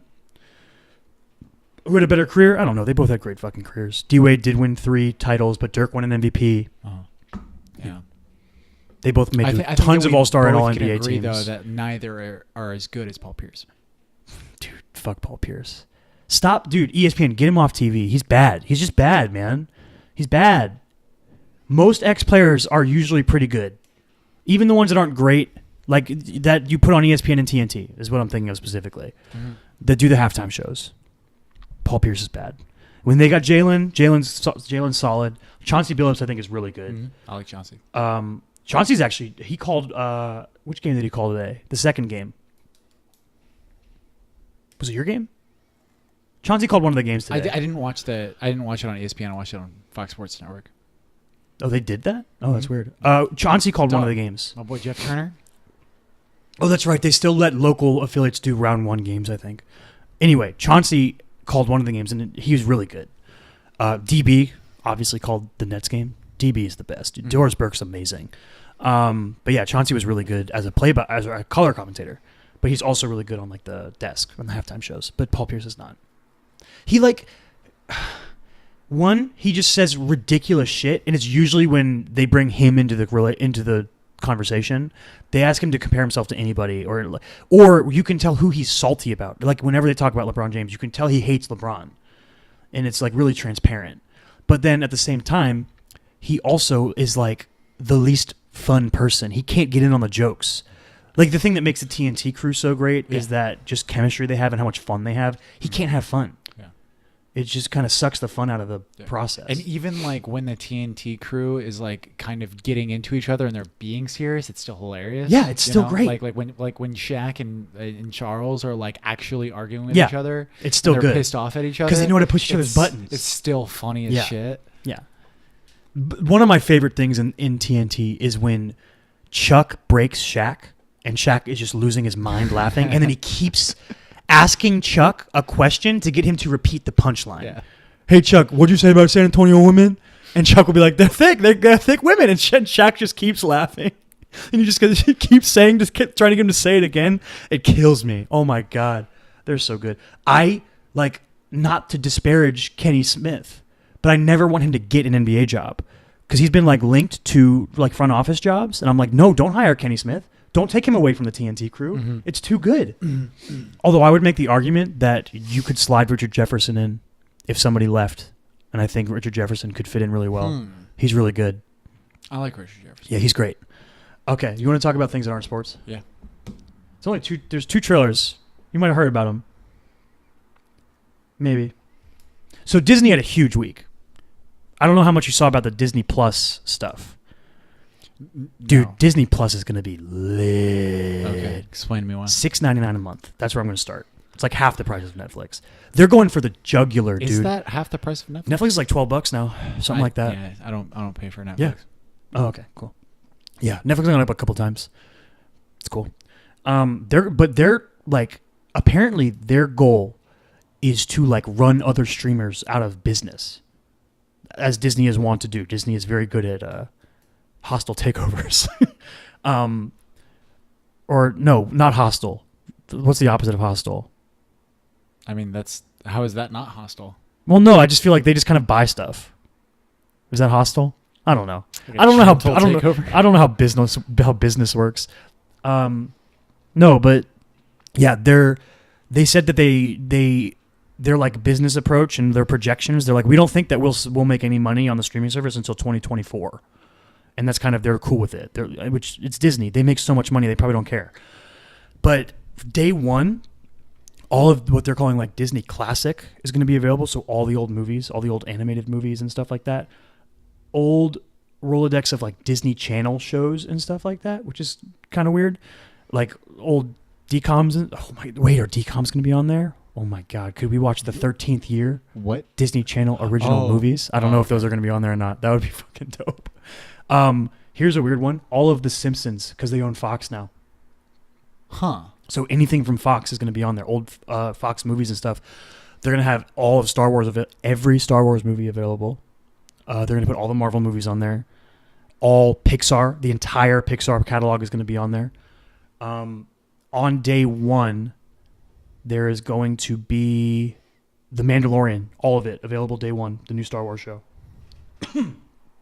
And they have something like 15 shows in the works from different properties, multiple Star Wars shows. There's like 5 Marvel shows they have in the works. More like teen stuff, like a High School Musical TV show, other stuff. They have so much stuff in the works. It's crazy. You want to hear a horrible title though? The Scarlet Witch Vision show they're making. It's going to be called WandaVision. Her name's Wanda. Her name is Wanda Maximoff. It's going to be called WandaVision. One word. Do you think that bad title? Do you think they're like Scarlet Vision? It's just bad. Whatever it is, it's bad. Visualit. I mean, it's like a celebrity name, right? But his real name is Vision because he's a robot. It's just dumb. Bad title. I'll still watch it. Loki show, Winter Soldier, Falcon show. Ooh, they're doing a What If show, which I think is a really interesting idea. Marvel What If. Do you know what that is from the comics? Yeah. They're doing that as a TV show. That's cool. It's a really cool idea. So it's basically like they change some drastic event throughout the MCU and they make a TV show. I don't know if they'll do a whole season based on each one or an episode based on each one. Are they using the actual actors from the movies? I have no clue. Or is it like animated? I have no clue. I just know they're making a Marvel What If show. Yeah. That is pretty cool. Mm-hmm. Yeah, there's a lot of stuff available. It's going to be dope. And then I think every Disney movie that comes out from here on out will end up on there, is the plan.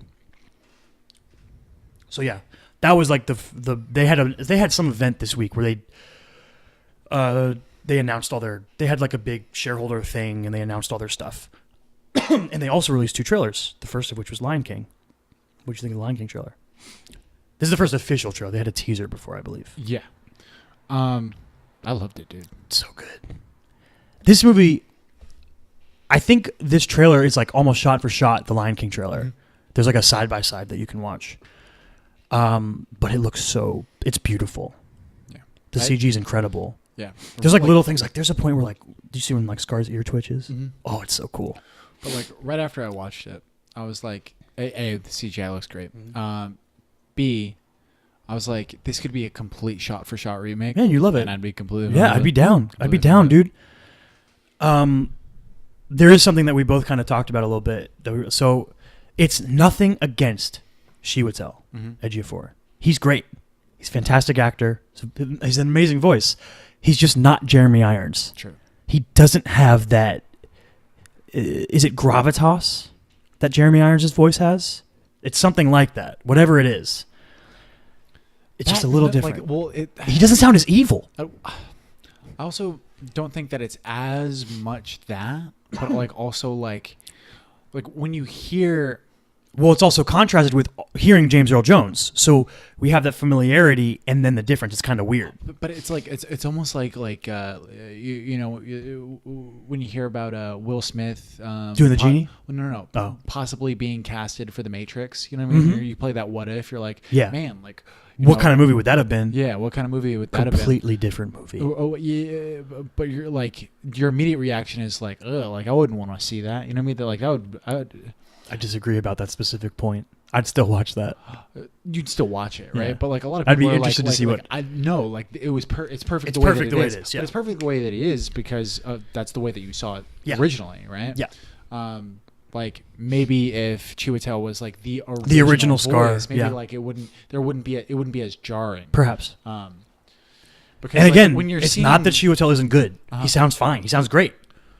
And when you're seeing Scar in this trailer, like you're like, you have to think about it for a second. You're like, oh, that's Scar. Oh, that's Scar. Exactly. Well, because he's not like the brown color that he is in the cartoon. Yeah. He's just like looks like a normal lion. I think he has like a darker mane or something. Like he looks kind of a little skinny. Yeah, a little like fucked up, like he's been beat up. What's the word? Scarred? Like a dog, like a mangy. Mangy. Yeah, looks kind of mangy. A little mangy. Mm-hmm. Yeah, I'm super hyped though. Ooh, I'm super hyped. Are you at all skeptical at the fact that they have now released a teaser trailer and a regular trailer, and we have not heard Donald Glover at all? Yeah, dude, he's doing something whack. Is he doing some weird shit? Mm-hmm. Maybe he doesn't talk. Oh my god, he just growls throughout the whole movie. He just meditated the entire time in the voiceover booth. That'd be so weird. Yeah, man. I'm super excited for that movie.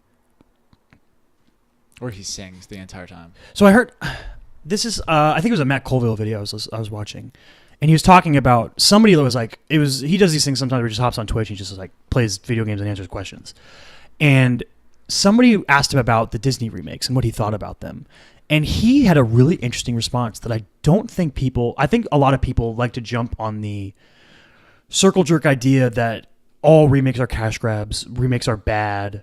You know what I mean? Like, why is Disney remaking all their old movies? And he had this thing he said where he said, I think that every generation has the responsibility of retelling our myths. I thought that was super interesting. It's really interesting to me. Because if you really think about it, and you go back to like ancient Greece and the stories they told back then, we still retell those stories in different ways today. Which is cool. I think it's cool. Mm-hmm. And I'm down with the Disney remakes. I think they're cool. And, you know, one can be good and one can... Apparently Dumbo isn't very good. I haven't seen it yet. Mm-hmm. But apparently it's not very good.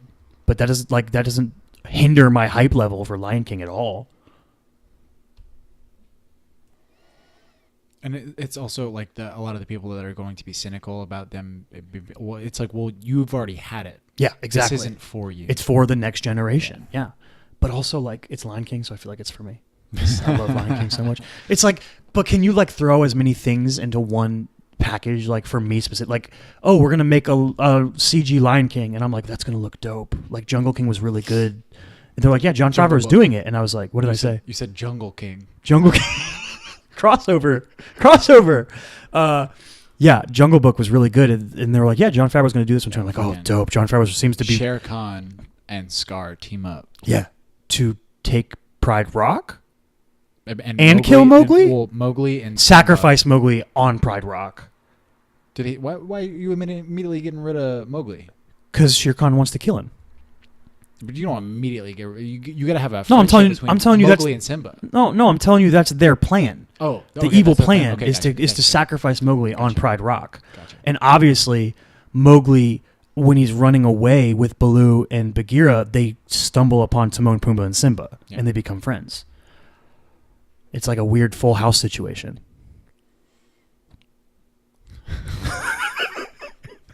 Insert theme song. Oh God. Yeah, I'm hyped for Lion King.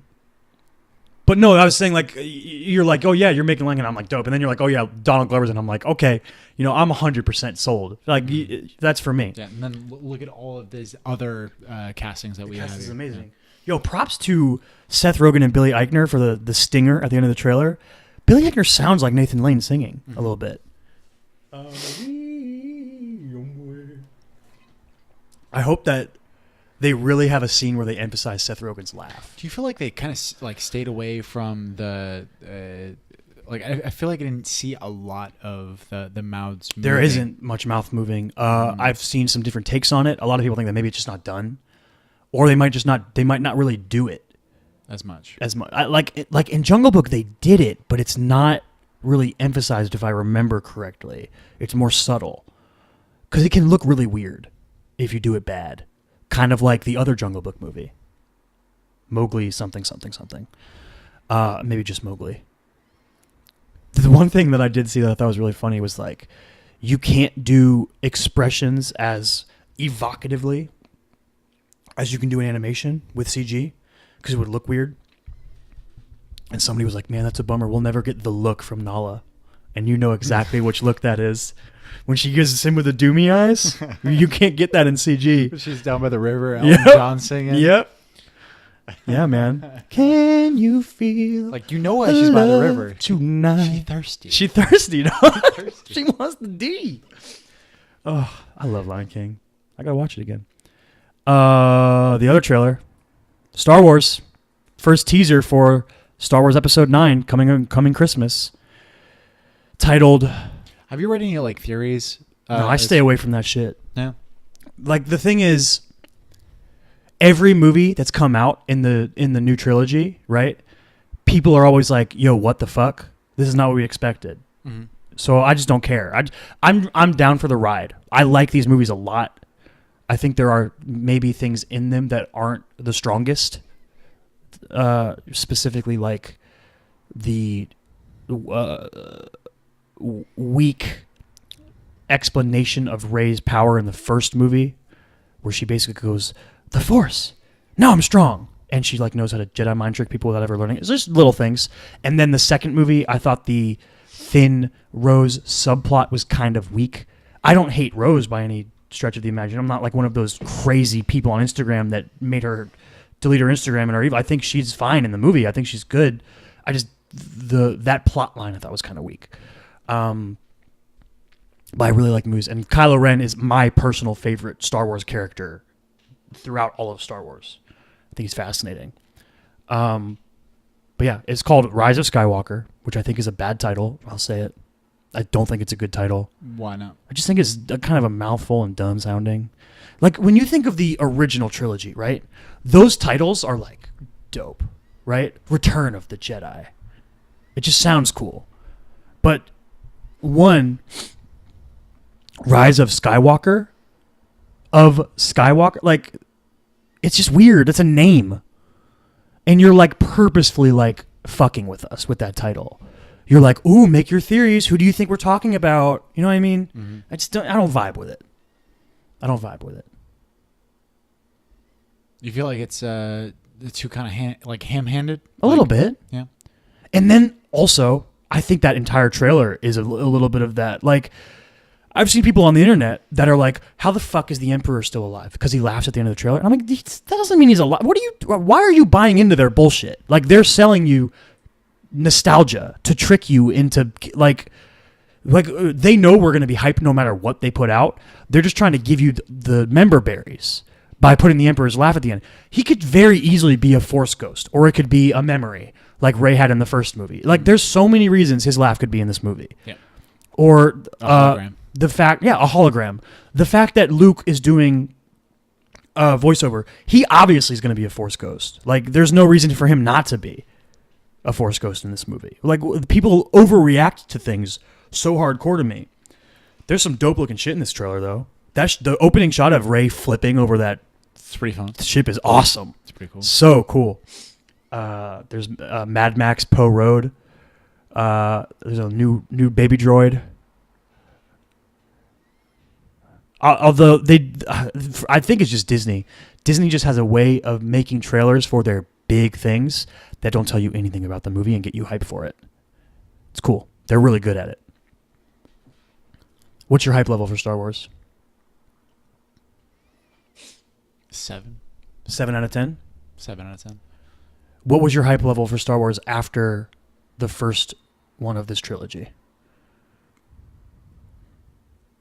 For the Rian Johnson one? Or Before for the entire- Ryan Johnson one. Before after the Rian the first Johnson, one. like, so you're asking me my hype level for the Rian Johnson Yeah. one? It was probably at like a 9. Yeah, you were super hyped. And Yeah. did you not like the last one? Or I loved it. Like, Just thought it was man. fun. I loved it, man. Yeah. Like the fight in the red room to me, I flipped out in the movie theater. I was like, this is the hypest shit I've ever seen. That was cool. Oh. I liked the red sand shit. Oh, so that good. was really cool. Dude, did you catch that when you watched the movie? The first What? time you watched it? Did you realize he was a ghost because the sand wasn't moving? Wasn't showing red? Wait, what? In the first time you watched that movie, Mm-hmm. when Luke is fighting, like doing a standoff with Kylo Ren. I didn't immediately Dude, I noticed. know that I it was feel like I'm the only person who caught it.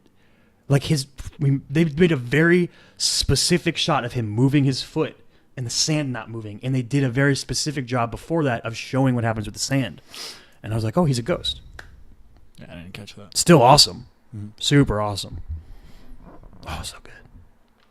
No, there was just specific stuff that, like, in the first one, in Force Awakens, that I enjoyed so much more. Well, you than love Rey. anything. I love Rey too. I think Rey's a great character, and I think Daisy Ridley's awesome. I think the beginning of Rey, first act Rey, Yeah, is great. first act Rey. Yeah, First act, like the establishment of her character, even second act. as well as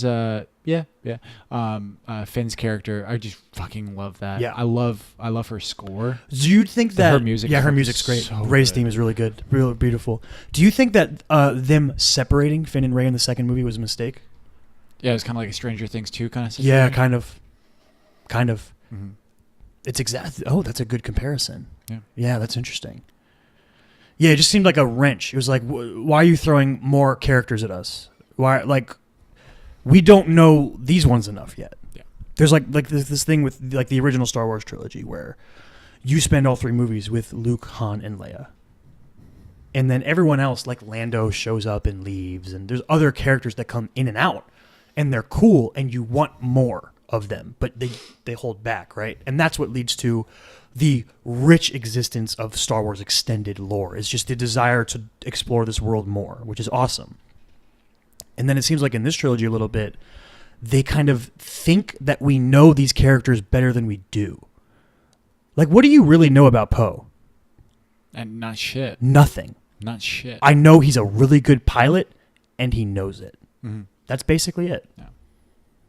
Is there like anything cooler in fiction or reality Than than like a fucking amazing pilot? No, it's so fucking cool. It's so It's cool. so fucking It's such a great dope. like archetype of a character. Yeah. It's so good. And I think it kind of is like,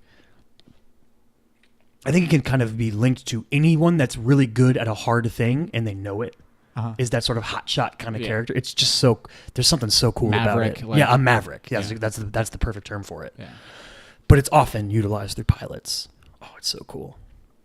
Yeah. Like, but like it's Like in the first movie, you don't know jack about Poe, but I love him. But there's like a difference between, I don't know, like there's like a difference, like I don't know if it's just aesthetically, but like I mean, seeing like like Matthew McConaughey in Interstellar, okay, but like because he's an incredible pilot, and like seeing like someone who's like hyper skilled at like a sport. Tony Stark is a maverick. I don't know. I feel like Tony Stark is a genius, billionaire, playboy, philanthropist, and he knows it, and he flaunts it, and it's awesome. But do you get like the same kind of like I don't know, like kind of like revelry, like the kind of I don't know, like I feel like there's just something so much more different aesthetically than like a man that knows how to fly something, like a plane specifically. Yeah. Yeah, there's something really cool like, about it, or a ship. Like I think that the closest thing to it is like really cool driver movies, like people who are really good at driving, like like Fast and Furious or Baby Driver Gone or in 60 Seconds. Speed. I didn't like Speed, but he drives in that movie, right? What? Speed? Does he drive in Speed? Speed? Oh, lights went out. Lights went out. Or just that one did. Oh. No, Speed. They're trapped on a bus. Oh. That's the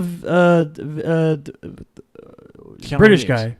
Oh, I'm thinking of a different movie. Keanu Reeves and Sandra Bullock are in Speed. Okay, I'm thinking of a different. I'm thinking of what's his face, the guy that's going to be in the movie with The Rock, the British guy, bald guy. Are you thinking of like Transporter? Yes, Transporter. Okay. Yes, that's what I'm thinking of. Yeah, I know he drives in that movie. It's a movie where someone drives. Yeah, but yeah, there's something about that archetype of a character that's very cool. You blanking out? Yeah, a little bit. It's pretty late. I'm dying. I'm crashing. Yeah. But yeah, Star Wars. It's a cool trailer. I'm excited. Should be cool. Cool. My hype level for Avengers. I won't be able to get hype for other things until after Avengers comes out. You know what I mean? Like my excitement will be tempered until I get past Avengers, and that's kind of only because Game of Thrones is today. Yeah. Technically now, Game of Thrones is today. Mm. But Game of Thrones is something where I know I'm going to have to wait. Like it's going to be like a 6-week process, so I can't get like overly amped up for the first episode. But like when Avengers it's going to happen, and then we're going to be in a whole new world. Whole new world. Whole new place that we never knew. Dude, I had a weird thought yesterday because I've been doing my rewatch, and I watched Winter Soldier yesterday. Which fuck you, dude. Your thoughts on Winter Soldier make me not know if I can trust your opinions on anything. Okay. But I digress. I just do you understand why I don't like it? No. Okay. I love that movie. It's one of my favorite MCU movies. I don't like. It's one of the reasons why it's not like I think that it's a bad movie thing. Is it the type of movie? It's the political thriller thing. It's a taste thing. It's it's one of the reasons why like I don't really like 1984. Like it just so it's like horror movies for me. Yeah. Okay. It's a taste I can thing. respect that more than if that's what it is, because I fucking love that movie. It's so good. Also, I like all of the Winter Soldier stuff. Mm-hmm. I don't. You don't like the Robert Redford the stuff. Robert Redford guns in the sky, eagle eye kind of thing. Yeah, that's the stuff that the level, the upgrade in kick-assery for Captain America when you get into Phase 2 of the MCU is astonishing. He gets so much cooler when he starts like kicking dudes on the boat and they go fucking flying off the boat. You're like, yo, he never skips leg day. Mm-hmm. You're just like, he's gotten so much cooler. Oh, I love Cap. But here's the thought I had, right? What if it's an elaborate troll? Okay. You know about the death of Captain America storyline. I'm not saying I want this to. I think I would say don't do this as an aside, but I thought about this. You know about the death of Captain America storyline. Mm-hmm. Captain America gets killed. Bucky becomes Captain America. Eventually, Captain America comes back because in comics they always come back. What if, for like 3 years, Chris Evans and Marvel have been like pretending he's done, and they're gonna kill him in this movie? Dedicate the Captain America Falcon show to who's gonna take over as Captain America, Winter Soldier Falcon show, who's gonna be the next Cap, and then that like a couple movies down the line, they bring him back. How crazy would that be? I wouldn't like it. I think if you're gonna make death a thing in your universe, you should stick to it. because it's a movie, it's a film universe. It's not permanent the way a comic universe is. I get why they do it in the comic books, because it's forever and because they need to sell comics. The MCU is its own thing, its own monster. When they're going to get to the oh my God, my throat's going out on me. They're going to get to the Young Avengers, and I think they're going to do the Young Avengers better than the comics ever could because of the establishment of the universe. And I think the way they're going to go about doing it. Like they announced the Hawkeye show that's going to be on Disney Plus is going to be a show about Jeremy Renner passing the baton to whoever's going to play Kate Bishop, which has been rumored to be the girl from 13 Reasons Why and I've never seen it. Love Simon. She's the friend that loves him and loves Simon. Oh, okay. She has been rumored to be her in the new Avengers movie. Yeah. Anyway, Kate Bishop's a super dope character. I'm very excited for that show. But yeah, I'm not saying do that thing with Chris Evans and Captain America, but I thought about what an elaborate troll that would be. Very dedicated. Or they're like, okay, we're gonna use like the audience's knowledge of contracts and shit like yeah. that against them. Right? It'd be smart. Yeah. It'd be smart. Mm-hmm. Also, like, I don't know the deal with Robert Downey Jr.'s contract situation, but every time I see him on these press junkets for Avengers, I feel like he loves it too much to stop. He just seems like he loves it so much and so genuinely. I'm stealing your water. Dirt. Go ahead. I'm dying. My throat's dying. Go ahead. Let's do shout outs so I can do something. Don't have to die. Yeah. You go first. All right. So I have kind of a duo of film composers, of two guys that make really dope film scores, and specifically two film scores that I absolutely love from films that I absolutely love. One of the Social Network on here? No. Oh. No. Social Network score. I'll talk about that later. Oh, okay. I have a couple scores on here that I want to talk about, but the two composers that I want to bring up are Ben Salisbury, like Salisbury steak, and Jeff Barrow, like wheelbarrow. All right, Ben Salisbury. Thank you for and Jeff with G. Jeff with a G. Jeff. So you know he comes from money. That's a quote from New Girl. Yep. Ben Salisbury and Jeff Barrow, who work with Alex Garland. And okay. They did the scores Ya for boy. Ex Machina and Annihilation. Together. Huh? They worked together on the scores. Together on both of those movies. Okay. Right. So I love Dude, Ex Machina. the Annihilation score is wild. So I love Ex Machina. I love the movie of Ex Machina more than I love the movie of Annihilation. Mm-hmm. I like the score for Annihilation more than the I score like for the score for Ex Machina. the score for Annihilation is like it's a huge part of the movie. It's a huge part of the experience. Mm-hmm. For sure. It's a crazy score. But like the score for Ex Machina is beautiful. I fucking love that score. There's a lot of silence, and like it's the kind of score that when you listen to it, like in the car or something like that, you're like, did my phone just turn off? Yeah. Like you'll like check your phone and you're like, oh no, this is still going. Like there's like just 15 seconds of silence in between this, like in the middle of the song. Which in the movie was probably like a very tender moment or very close. But there's a lot of like sort of like an amalgam of different tones. Like it's kind of comparable to like Donnie Darko's soundtrack. Like a lot of like. So the very beginning of Velvet Buzzsaw. Yeah. But Annihilation's like so much different than that. Mm-hmm. You have like a direct juxtaposition between like a lot of this acoustic guitar and the most insane synths that you'll ever fucking hear. And it blends so well with the tones and the themes that you're seeing in the movie, and going along with the movie itself, it makes it even more cinematic and fucking beautiful. I really like Annihilation, and it is one of those movies that like I'll like. I don't think it'll ever be my favorite movie, but like just the visuals and like I'll hear. There's really beautiful stuff in Annihilation. I didn't love Annihilation. Like Annihilation is one of those movies where it's like I might never watch it again, but I enjoyed the experience, and there's stuff I'll take away from it that I thought was really dope. But there's a track, I'm pretty sure it's called Alien, on the end of Annihilation. Alien. Yeah. Alien. James Franco? The song? Oh, yeah. Okay. Sorry. We're making a Spring Breakers thing. Spring break. Spring Break. Anyways, like the fucking synths in that song are so like distorted and like discomforting and so like fucked up. Like and when you think about like the visuals that you're seeing in the movie, God damn it. Is that around the climax of the film? Yes. Yeah, based on song title and mood. Yeah. All right, I'm going to try to get through this. My shout out is... Okay. I can't speak for her entire channel. I've heard good things. It seems kind of weird, but I watched a few things from her channel recently. A YouTuber named Comic Book Girl 19. She's pretty well known on YouTube. She has a lot of comic book story arc videos and stuff like that.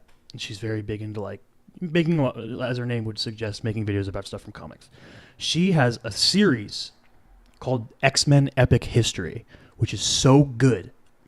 It's 3-hour-long episodes that are basically documentaries where she goes through the history of the X-Men from their inception and then up through the Dark Phoenix saga. So 3 integral, I think it's the 60s, the 70s, and then the Dark Phoenix saga.